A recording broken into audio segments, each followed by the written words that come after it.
Hi, this is Joseph. Today I'm meditating on the scripture in Matthew chapter 4, where Jesus walked on the water.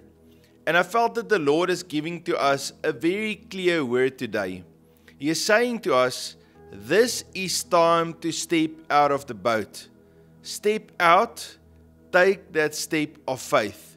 And then He's giving us these three instructions. The first one is to take the step. The second instruction is not to fear, overcome your fears.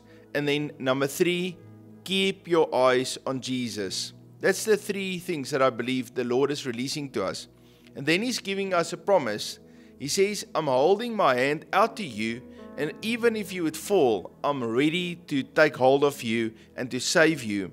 That's the first promise. And then the second promise is, even when there is a storm all around you, I will calm the storm.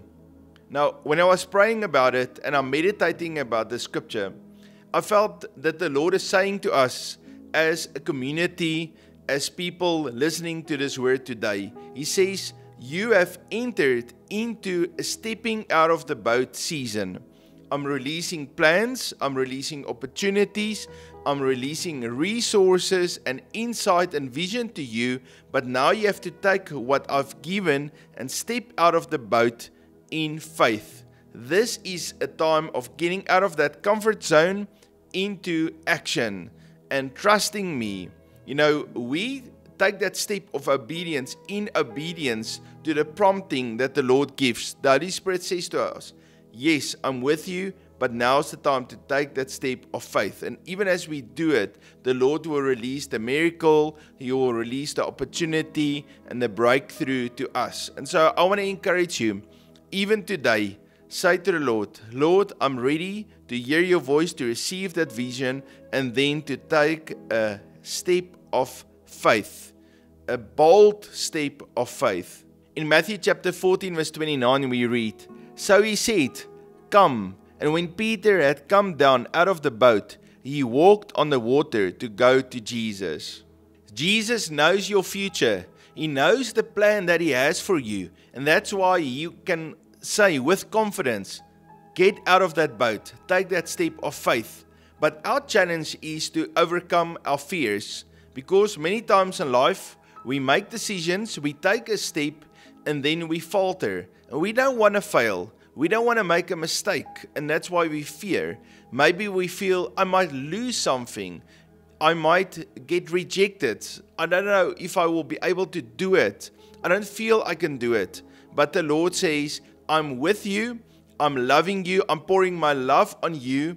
I'm affirming you that you are my son, you are my daughter, and so do not fear. Cast all your anxieties and your fear upon me, and then step out in obedience, knowing that I am in your future, that you can walk towards me and towards the plan and the purpose I have for you. In Matthew chapter 14 verse 30, we see what happened to Peter. He started to look around, and then fear crept into his heart. And so the Lord doesn't want us to look at the world, but He wants us to keep our eyes on Him and to keep on trusting Him. It says in Matthew chapter 14:30, but when he saw the wind was boisterous, he was afraid, and beginning to sink, he cried out, saying, Lord, save me. And so there is an assurance in us, even when we take that step of faith and maybe doubt or failure come into our life, we do not have to fear, because we can cry out to the Lord like Peter and say, Lord, save me. But the Lord is saying to us, do not fear. You know, as long as he didn't fear, he was able to walk towards Jesus. Jesus is standing with his hands stretched out to us, and he says, do not fear. Even as you take that step of faith and you walk on the water, you get out of your comfort zone and you walk towards me, I'm holding my hand stretched out to you to save you and to protect you. And so we should never doubt the love of God and His might and His willingness to help us and to save us, to give us a second chance and to reach out to us with His grace and His love and His kindness. Even in this season of difficulty, the Lord is opening up the heavens and He's pouring out His blessing and His salvation to you.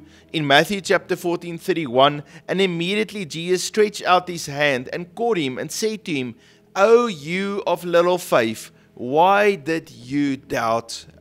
You see, when Peter started to look around, he allowed doubt to creep into his heart. Faith is all about trusting God and trusting Him that His promises are true. You know, every promise in the Lord is yes and amen. When the Lord says He will do something, He will do it.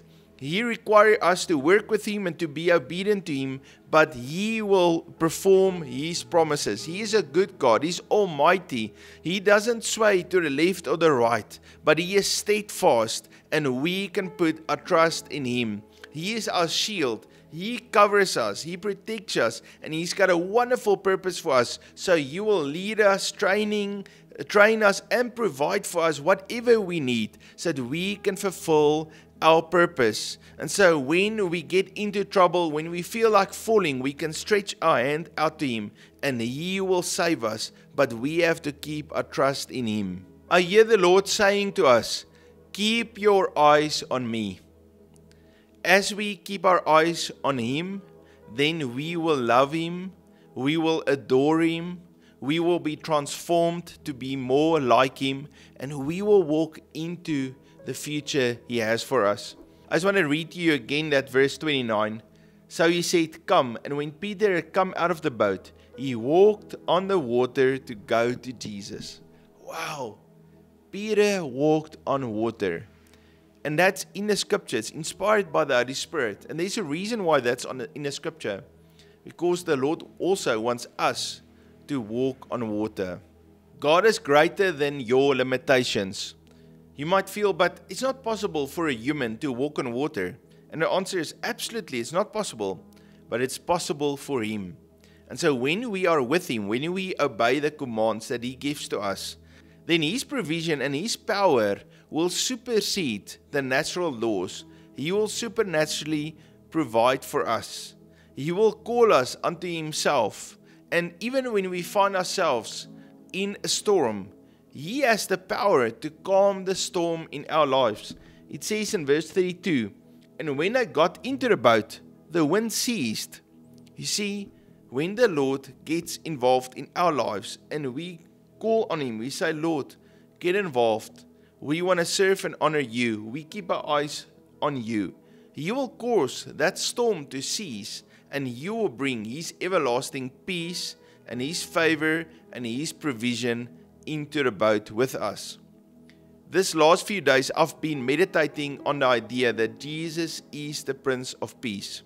It's actually in a scripture in Isaiah chapter 9. It doesn't say Prince of Peace. It's actually that word is Shalom. It's a Hebrew word that means every need met. We are completely healed, provided for, safe, happy, and walking in purpose. Everything that the enemy stole is being restored to us. He is our Prince of Peace. When He is around us, He calms the storm. When we keep our eyes on Him, we walk supernaturally into our future.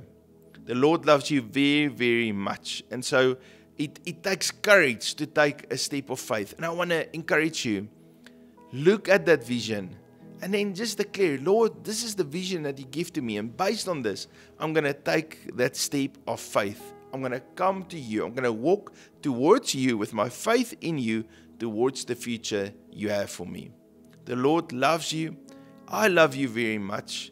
And I'm so thankful that you are part of this community. If you are new, please hit that subscribe button. Write me a comment. I look forward to see each one of you tomorrow. You must have a blessed day. God bless you.